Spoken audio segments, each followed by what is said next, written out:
चलिए आज गोता लगाते हैं सिग्नल रेजोनेंस की रहस्यमयी दुनिया में। सोचिए, एक लाल रोशनी, एक लापता स्टूडेंट और एक ऐसी साजिश जो शायद पूरी दुनिया को ही बदल सकती है। तो आज हम इसी कहानी के पहले एपिसोड की हर एक परत को खोलकर देखेंगे। और कहानी शुरू होती है एक बड़े सवाल से।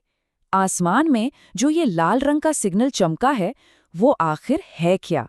कोई खतरा आने वाला है या ये किसी चीज का बुलावा है? यही सवाल हमें सीधा कहानी के सेंटर में खींच लेता है। तो सीन सेट होता है आओगामी सिटी में, एक ऐसा शहर जो कभी सोता नहीं है, बारिश में भीगा हुआ, हर तरफ नियॉन लाइट्स हैं और माहौल में एक अजीब सा एक रहस्य है। ऐसा लगता है जैसे हर कोने में कोई राज दबा हुआ है। और फिर अचानक सब कुछ बदल जाता है। शहर का नॉर्मल रूटीन एक पल में थम जाता है जब आसमान में एक बहुत बड़ा सुर्ख सिग्नल धधक उठता है। ये सिर्फ रोशनी नहीं है, ये एक ऐसी घटना है जिसने मानो वक्त को ही रोक दिया हो। और इसी भीड़ के बीच है हमारा मेन कैरेक्टर रेन। अब देखिए, जहां सब लोग बस आसमान की तरफ देख रहे हैं, रेन को कुछ और भी महसूस हो रहा है। उसके कानों में एक अजीब सी सरसराहट गूंज रही है और एक धीमी सी आवाज जो कह रही है, मुझे ढूंढो। तो हाँ, ये तो साफ हो गया कि ये कोई मामूली लाइट शो नहीं था। इसके जो नतीजे हैं वो तुरंत सामने आने लगते हैं और वो काफी खतरनाक हैं। यहीं से कहानी एक बिल्कुल नए डरावने मोड़ पर चली जाती है। और इस अजीब घटना का असर वो भी तुरंत जमीन पर दिखता है। अगले ही दिन स्कूल में एक बेंच खाली है। रेन का दोस्त हारू उस सिग्नल वाली रात से ही गायब है। तो अब ये मिस्ट्री सिर्फ आसमान तक नहीं रही, ये पर्सनल हो चुकी है। अब इस पूरी मिस्ट्री के बीच 3 मेन खिलाड़ी सामने आते हैं, एक स्टूडेंट, एक वॉचर और एक हंटर। तीनों इस सिग्नल से जुड़े हुए हैं, लेकिन अपने अपने तरीके से। और बहुत जल्द इन तीनों के रास्ते एक दूसरे से टकराने वाले हैं। रेन मतलब कहानी का दिल है वो, एक नॉर्मल सा स्टूडेंट जो अनजाने में ही एक बहुत बड़ी खतरनाक दुनिया का हिस्सा बन गया है। वो जो आवाज उसके सिर में गूंज रही है, वो उसे इस घटना से सीधे जोड़ती है, चाहे वो ये सब चाहे या ना चाहे। और फिर आती है हिकारी, जो रेन से बिल्कुल अलग है, एकदम शांत, फोकस्ड, और उसे देखकर ऐसा लगता है जैसे वो इस खेल के सारे नियम पहले से ही जानती है। वो सिर्फ देख नहीं रही है, वो इस नई सच्चाई की एक बहुत जरूरी खिलाड़ी है। और फिर हिकारी वो एक लाइन बोलती है जो गेम ही चेंज कर देती है। वो रेन से कहती है, वो मुझे नहीं देख रहा था, वो तुम्हें देख रहा था।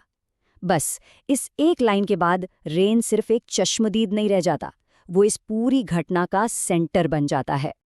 और आखिर में हमारा शिकारी, द क्रिम्सन कंडक्टर, एक डरावना सा फिगर जो अंधेरे से निकलता है और उसका मकसद बिल्कुल साफ है। वो फ्रीक्वेंसी होल्डर को ढूंढ रहा है और ये भी जल्द ही साफ हो जाता है कि उसका निशाना कौन है। जैसे ही कंडक्टर की नज़र रेन पे पड़ती है ना, उसके शब्द सब कुछ साफ कर देते हैं। Frequency holder. बस इसी एक पल में रेन की जिंदगी हमेशा के लिए बदल जाती है। तो अब कहानी पहुंचती है अपने पहले बड़े एक्शन सीन पर, एक भूमिगत लड़ाई। और यहीं पर पहली बार हमें इस दुनिया की असली ताकतों की झलक मिलती है, जहां 2 बिल्कुल अलग तरह की पावर्स आमने सामने आती हैं। यहाँ देखने वाली बात यह है कि दोनों की पावर्स में कितना ज्यादा फर्क है। एक तरफ हिकारी की पावर है जो बिल्कुल कंट्रोल में है, सटीक है, नीले रंग की एनर्जी, और दूसरी तरफ है रेन की पावर, एकदम रॉ, बेकाबू और विस्फोटक, जो लाल गुस्से की तरह उसके अंदर से फूटती है। और रेन की इस पावर को देखकर हिकारी धीरे से एक नाम लेती है। वो फुसफुसाती है, सिग्नल रेजोनेंस। इससे ये पता चलता है कि ये कोई अनजान ताकत नहीं है, बल्कि एक जानी पहचानी और शायद बहुत ही रेयर घटना है। अब इस रहस्य का एक नाम है। लेकिन कंडक्टर के लिए ये सिर्फ एक पावर नहीं है, उसके लिए ये एक इशारा है। वो रेन की शक्ति को देखकर कहता है, तो द्वार जाग चुका है। मतलब रेन की शक्ति ने किसी बहुत पुरानी और बड़ी चीज को जगा दिया है, एक गेट को। तो ये लड़ाई खत्म होती है, लेकिन एक ऐसे मोड़ पर जो सब कुछ बदल देता है। ये सिर्फ एक फिजिकल निशान नहीं छोड़ता, बल्कि एक बहुत गहरी और खतरनाक सच्चाई को भी सामने लाता है। और फिर कंडक्टर एक ऐसा बम फोड़ता है जिसकी किसी ने उम्मीद नहीं की थी। वो रेन पर इल्जाम लगाता है, तुमने इसे पहले भी खोला है। मतलब रेन का इस गेट से कोई पुराना नाता है, एक ऐसा अतीत जो उसे खुद भी याद नहीं।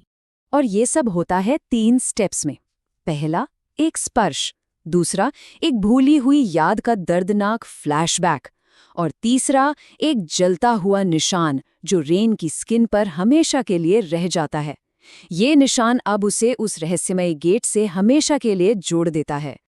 तो अब सबसे बड़ा सवाल हमारे सामने है, आखिर ये गेट है क्या? और उससे भी ज्यादा जरूरी, ये रॉक किसे रहा है?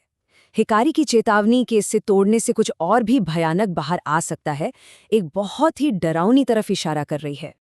और जब लगता है कि एपिसोड खत्म हो गया, तभी आता है पोस्ट क्रेडिट सीन, एक और नया राज लेकर। पता चलता है कि ये लड़ाई सिर्फ रेन और कंडक्टर के बीच नहीं है, कोई और भी है जो पर्दे के पीछे से सब कुछ देख रहा है। पर्दे के पीछे बैठे ये लोग रेन को एक नया नाम देते हैं, गेट एंकर।